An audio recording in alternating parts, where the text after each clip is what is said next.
Hello नमस्कार, कैसे हैं आप सभी लोग। आई होप कि सभी लोग अच्छे ही होंगे। साथियों, आज से हम लोग इस चैनल पर एक नया सीरीज स्टार्ट करने जा रहे हैं, जिस सीरीज के अंतर्गत हम लोग सीटेट से संबंधित जितने भी पब्लिकेशन का बुक आती है उन सभी को एक एक करके रिवीजन करने वाले हैं। तो इस सीरीज के माध्यम से हम लोग सीटेट से संबंधित जितना भी पब्लिकेशन का बुक आता है एक एक करके पूरा विस्तार से सभी बुक को हम लोग रिविजन करेंगे। और मैं आपको बता दूं कि इस सीरीज का स्टार्ट इसी सेशन से हो रहा है। यानी इस सेशन में हम लोग जो पढ़ने वाले हैं, ये सचिन सर के जो आता है सोशल साइंस का सीटेट से संबंधित बुक, उसको हम लोग रिवीजन करने वाले हैं। तो यदि आप भी सोशल साइंस से तैयारी कर रहे हैं, यदि आप भी सोशल साइंस बुक का रिवीजन करना चाहते हैं, तो इस वीडियो में पूरा एंड तक बने रहिएगा, क्योंकि मैं पूरा बेहतरीन तरीके से आपको रिवीजन कराने वाला हूँ इस बुक का। तो चलिए बिना किसी देर के सेशन को स्टार्ट करते हैं और पूरा बारीकी से एक एक पॉइंट को समझने का प्रयास करते हैं।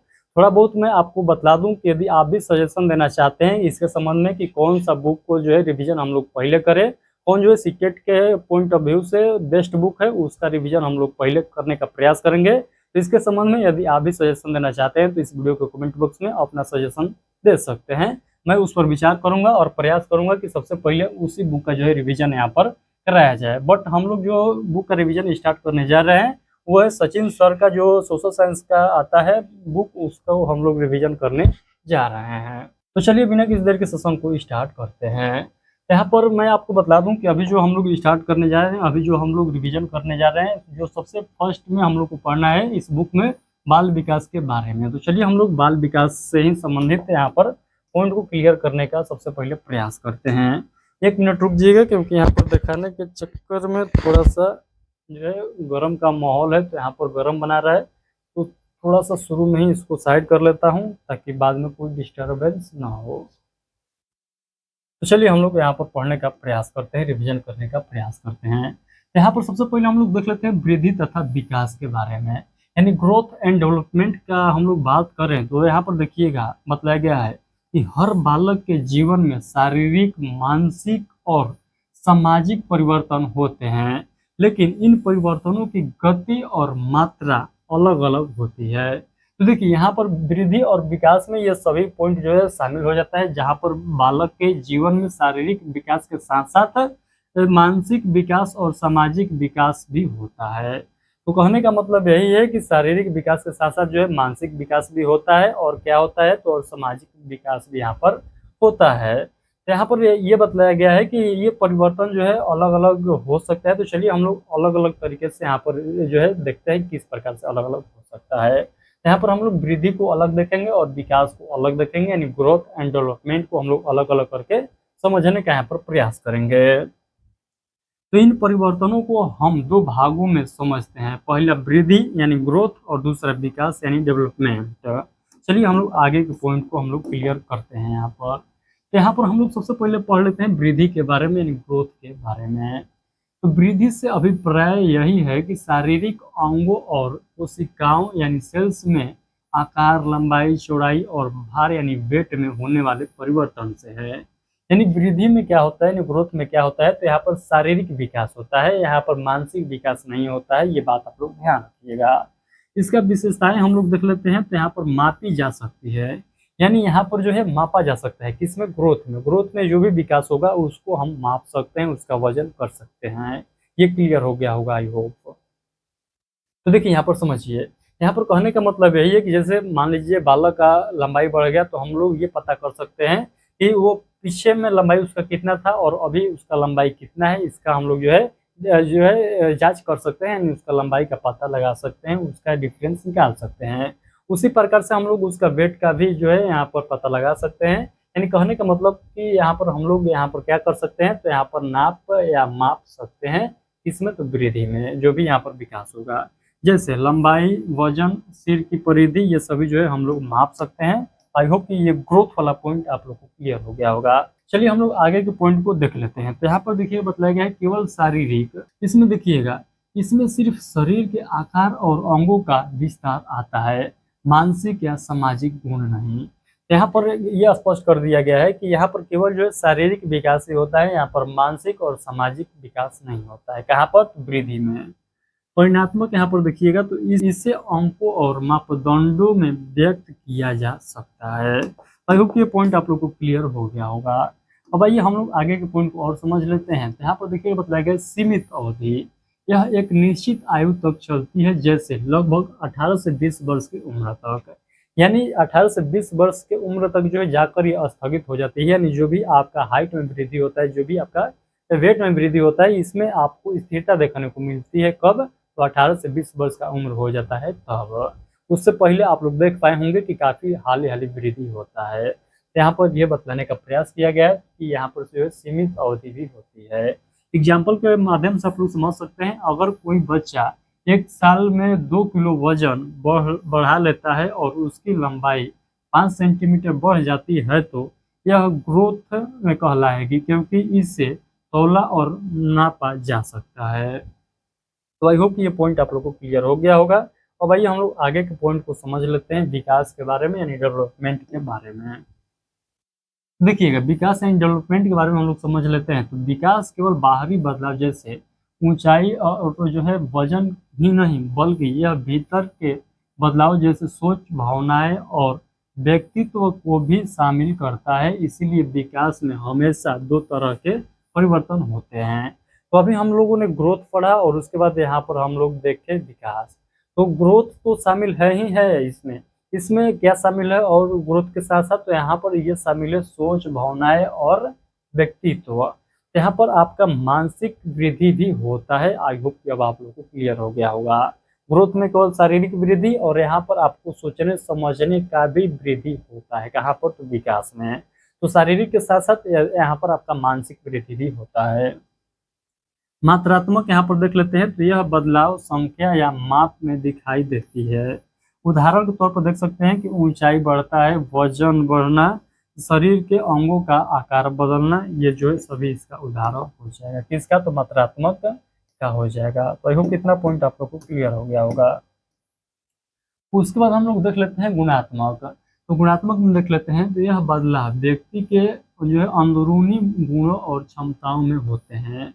इन्हें मापा नहीं जा सकता, केवल देखा या अनुभव किया जा सकता है। तो क्योंकि ये पॉइंट आप लोग को जो है क्लियर हो गया होगा। तो देखिए, ये जो पॉइंट था, ये पीछे वाला जो पॉइंट था मात्रात्मक, ये जो है ग्रोथ में भी हम लोग देखे थे, जहाँ पर पता लगा सकते हैं कि आपका हाइट कितना बड़ा है, आपका वेट कितना ज़्यादा हो गया है, इन सभी का जो पता लगा सकते हैं। तो ये ग्रोथ वाले कंडीशन में चला जाएगा, ये ग्रोथ वाले पार्ट में चला जाएगा। वृद्धि वाले में भी ये एक प्रकार से शामिल हो सकता है। और यहाँ पर देखिएगा जो अलग है, यहाँ पर गुणात्मक, यानी यहाँ पर आपका गुण जो है, आपका सोचने समझने का जो मानसिक प्रक्रिया है, वहाँ पर भी वृद्धि देखने को मिलता है। तो यहाँ पर गुणात्मक में आई होप ये पॉइंट आप लोग को क्लियर हो गया होगा।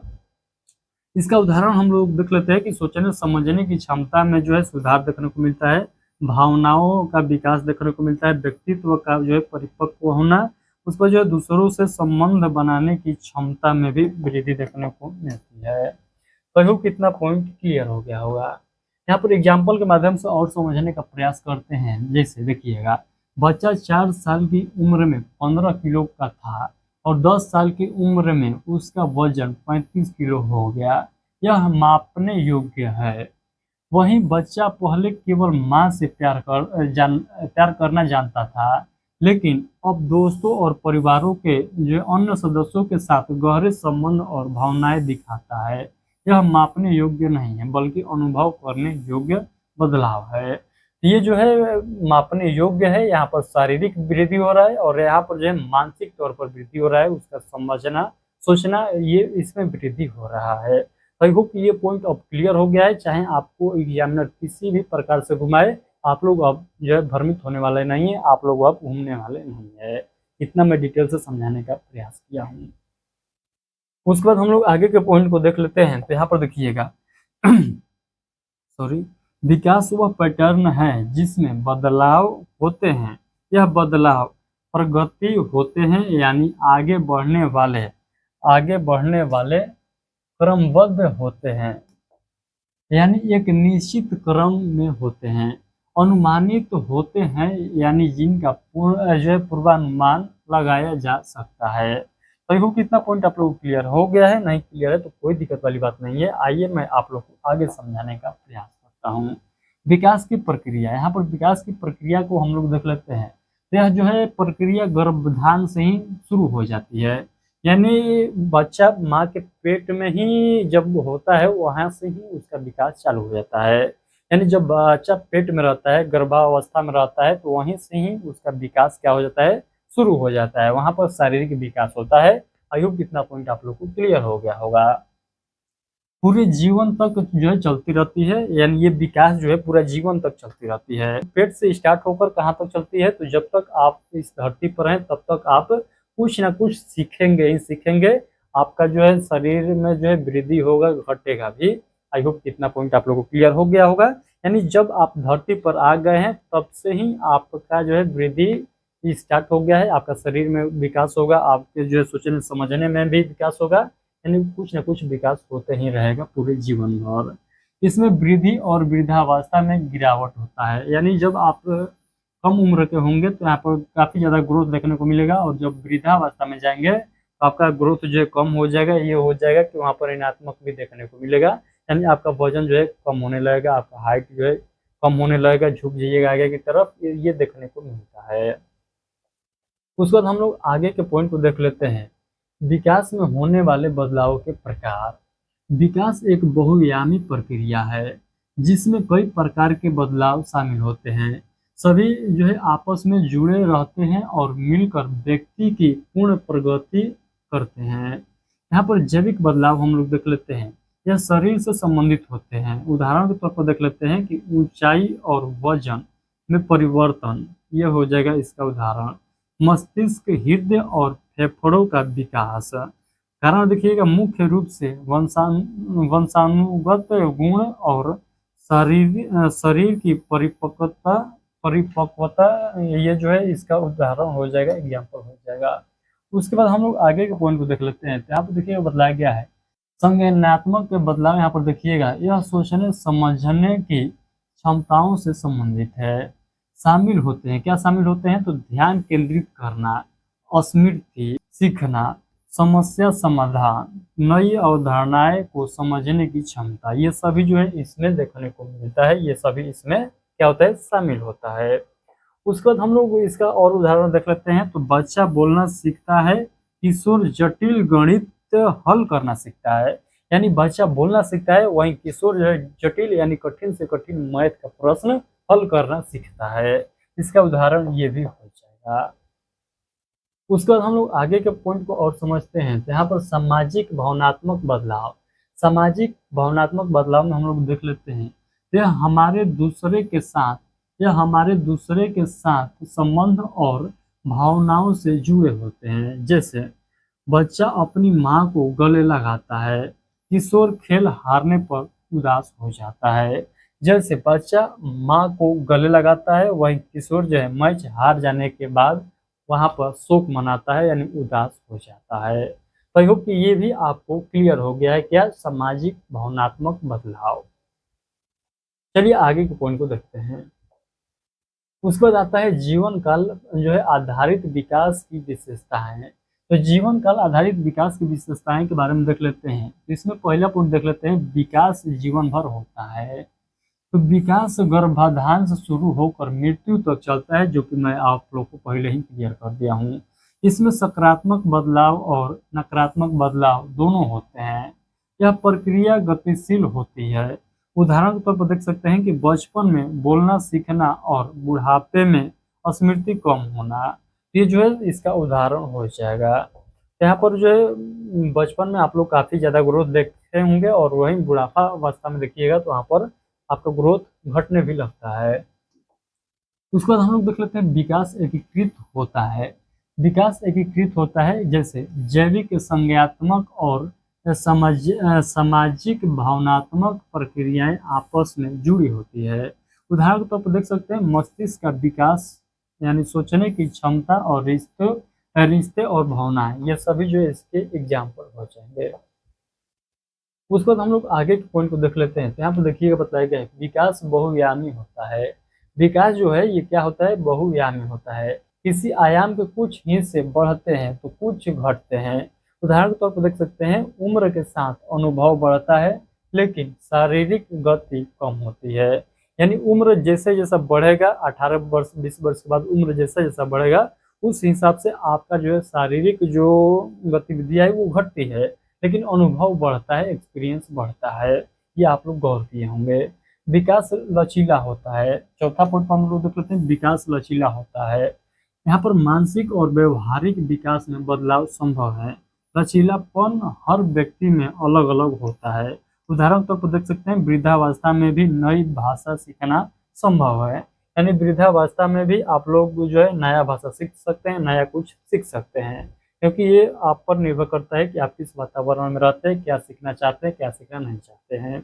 मान लीजिए आप हिंदी भाषी क्षेत्र में है, मान लीजिए आप बिहार में हैं और भोजपुरी बोलते हैं, भोजपुरी के अलावा आपको कुछ आता ही नहीं है और चले गए कहीं बाहर कमाने, वृद्धावस्था में ही मान लीजिए कहीं कमाने चले गए या अपने बच्चे के पास जो है चले गए वहाँ पर रहने के लिए, वहाँ पर आप लोग हिंदी बोलना सीख जाइएगा। तो ये कहने का मतलब ये है कि आप लोग क्या कर सकते हैं, तो आप बुढ़ापा में भी सीख सकते हैं कुछ ना कुछ। विकास ऐतिहासिक परिस्थितियों से प्रभावित होता है। विकास ऐतिहासिक परिस्थितियों से भी प्रभावित होता है, जैसे सामाजिक, आर्थिक और राजनीतिक परिस्थितियों। सामाजिक, आर्थिक और राजनीतिक परिस्थितियां विकास को प्रभावित करती है। जैसे आप लोग देख लीजिए, स्वतंत्रता संग्राम के समय के युवाओं की सोच बनाम आज के युवाओं की सोच में काफी ज्यादा डिफरेंट देखने को मिलता है। उसके बाद हम लोग 6 नंबर पर देख लेते हैं, विकास बहु अनुशासनात्मक है। विकास बहु जो है अनुशासनात्मक है। इसको हम लोग देख लेते हैं कि विकास को मनोविज्ञान, समाजशास्त्र, जीव विज्ञान, चिकित्सा और शिक्षा जैसे कई अनुशासन मिलकर समझाते हैं। आइए हम लोग आगे के पॉइंट को देख लेते हैं। विकास संदर्भों पर निर्भर करता है। व्यक्ति अपने वंशानुगत, भौतिक, सामाजिक, ऐतिहासिक और सांस्कृतिक संदर्भों से प्रभावित होता है। उदाहरण के तौर पर देख सकते हैं, माता पिता की मृत्यु, दुर्घटना या प्रकृति आपदाएं जीवन की दिशा बदल सकती है। विकास में परिपक्वता और अधिगम दोनों एक योगदान होता है। दोनों का जो है क्या होता है, तो योगदान होता है। आई होप कि इतना पॉइंट क्लियर हो गया है। चलिए आगे के पॉइंट को देखते हैं। विकास संचयी होता है। विकास क्या होता है, तो संचयी होता है। देख लेते हैं कैसे। विकास पहले के अनुभव और सीख पर आधारित होता है। उदाहरण के तौर पर देख सकते हैं, बचपन में सीखी भाषा आगे चलकर पढ़ाई और संचार में मदद करती है। तो बचपन में जो भाषा सीखी है वो जो है आगे चलकर काफी ज्यादा मदद करता है। कहाँ पर, तो पढ़ाई में। विकास के सिद्धांत, आइए हम लोग विकास के सिद्धांत के बारे में थोड़ा सा विस्तार से समझते हैं। विकास यानी डेवलपमेंट में परिपक्वता और अधिगम दोनों का योगदान होता है। परिपक्वता के बारे में देख लेते हैं, तो यह एक प्राकृतिक जैविक प्रक्रिया है जो शरीर और मस्तिष्क के जो स्वाभाविक विकास को नियंत्रित करती है। यह जीवन में किसी विशेष समय पर अपनी क्षमता स्वतः प्रकट करती है। तो जो कि इसका डिफिनेशन आप लोग को क्लियर हो गया होगा। आइए आगे के पॉइंट को समझ लेते हैं। अधिगम, अधिगम यानी लर्निंग के बारे में हम लोग समझ लेते हैं। यह जीवन भर चलता है। अनुभव और पर्यावरण से नए ज्ञान और क्षमताएं प्राप्त होती है। तो कितना पॉइंट आप लोग को क्लियर हो गया होगा। तो आज के सेशन में हम लोग ज़्यादा जो है नहीं रिवीजन करते हैं, क्योंकि आज की ये सेशन स्टार्टिंग सेशन था। तो आज के इस सेशन में हम लोग ज़्यादा नहीं करेंगे, क्योंकि बहुत ऐसे स्टूडेंट आएंगे जो कल के सेशन से जुड़ेंगे। तो हम प्रयास उतना ही किए हैं आज के सेशन में समझाने का, जितना जो है आप लोग खुद से भी समझ सकते हैं। यानी जो व्यक्ति कल के सेशन में जुड़ेंगे उनको ये नहीं लगेगा कि हम लोग जो है पीछे में काफ़ी महत्वपूर्ण पॉइंट को जो है रिविजन नहीं कर पाए हैं। वो अपने से भी ये पॉइंट को रिविजन कर सकते हैं, इसीलिए मैं इसको आज के सेशन में समझाया हूँ। तो आई होप कि आज के सेशन में जो जो मैं पॉइंट आप लोग को समझाया हूँ सभी पॉइंट आप लोग को क्लियर हो गया होगा। तो अगला सेशन में हम लोग जो बेहतरीन तरीके से और समझने का प्रयास करेंगे, क्योंकि इस बुक में हम लोग जिस प्रकार से आगे बढ़ते जाएंगे उस प्रकार से हम लोग उतना ही डिटेल से समझते जाएंगे। तो चलिए फिलहाल के लिए इतना ही। यदि आप लोग अभी तक अपना सजेशन नहीं दिए है बुक को लेकर, तो अपना सजेशन जरूर दे दीजिएगा, क्योंकि आपके सजेशन पर हम विचार करेंगे। हो सकता है कि इस बुक का रिवीजन करा के जस्ट जो है आप में से जिस बुक का बतलाया जाएगा, जिस बुक का ज़्यादा डिमांड होगा, उसको जो है सबसे पहले मैं स्टार्ट कर दूँ। तो आपका जो है सजेशन इस वीडियो में जरूर दीजिएगा, क्या है आपका सजेशन।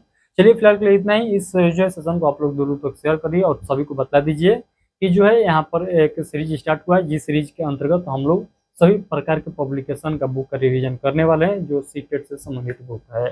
चलिए फिलहाल के लिए इतना ही। और हाँ, इस क्लास का पीडीएफ चाहिए, यानी जो अभी हम लोग पढ़े हैं या कंप्लीट बुक का पीडीएफ चाहिए, तो आप लोग जाइए प्ले स्टोर पर, वहाँ पर HP सर लिखिएगा और उस जो है एप्लीकेशन को डाउनलोड कर लीजिएगा। डाउनलोड करने के बाद आप लोग को क्या करना है, तो डाउनलोड करने के बाद आप लोग वहाँ से इसका पीडीएफ डाउनलोड कर लीजिएगा। तो जाइए वो जो है प्ले स्टोर पर HP सर लिख कर सर्च करिए, या इस वीडियो के डिस्क्रिप्शन बॉक्स में जाइए, लिंक मिल जाएगा, उस लिंक पर क्लिक करके एप्लीकेशन को डाउनलोड कर लीजिए। चलिए बहुत बहुत धन्यवाद, मिलते हैं अगले सेशन में।